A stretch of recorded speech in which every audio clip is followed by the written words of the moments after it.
Welcome back, poker players. Today I wanted to go over a brief history of the World Series of Poker to help you understand why thousands of poker players flock to Las Vegas every year between the last week in May and the middle of July. It all began in 1970 when 6 professional poker players received an invitation to the World Series of Poker.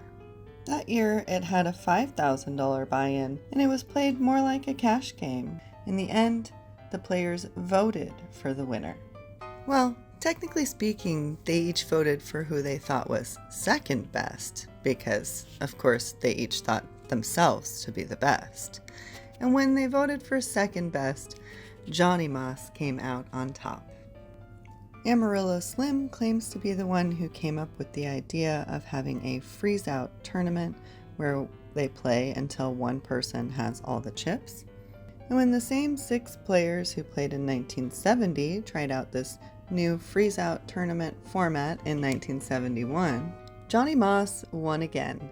The $10,000 buy-in that still stands today for the World Series of Poker main event began in 1973. They had 13 players that year, 16 the next, then 21, 22 in 1976 when Doyle Brunson won for the first time, and 34 players in 1977 when Doyle won for the second time. In 1978, there were 42 players, including the first female to ever compete in the World Series of Poker. Her name was Barbara Freer, and she was a saloon owner from California. 1978 was also the first year that they paid more than one player. It wasn't a winner-take-all. They actually paid 5 places that year.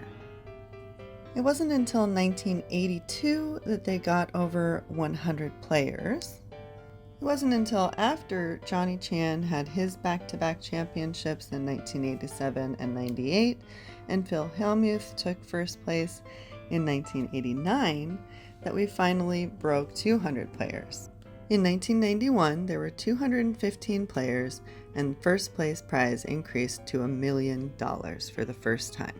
In 1995, at the 26th Annual World Series of Poker, there were 273 players, and a woman made the final table. Barbara Enright took 5th place.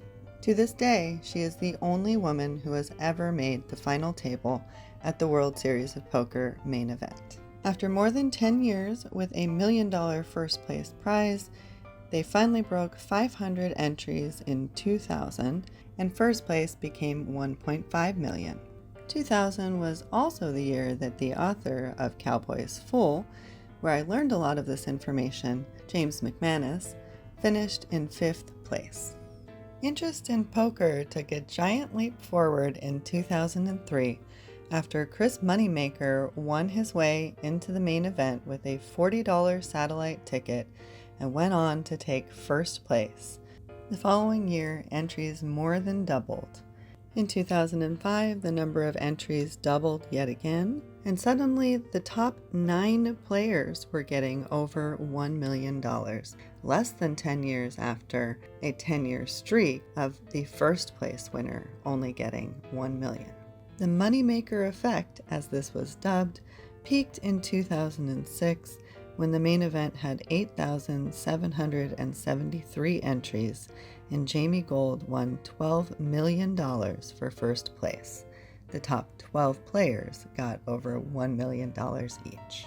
That record held until last year, when there were 10,043 entries in the main event, and the winner got $12.1 million. In short, the World Series of Poker is the longest running poker tournament. It's where poker tournaments were invented. It's where the best of the best come to compete, and it has one of the largest prize pools ever.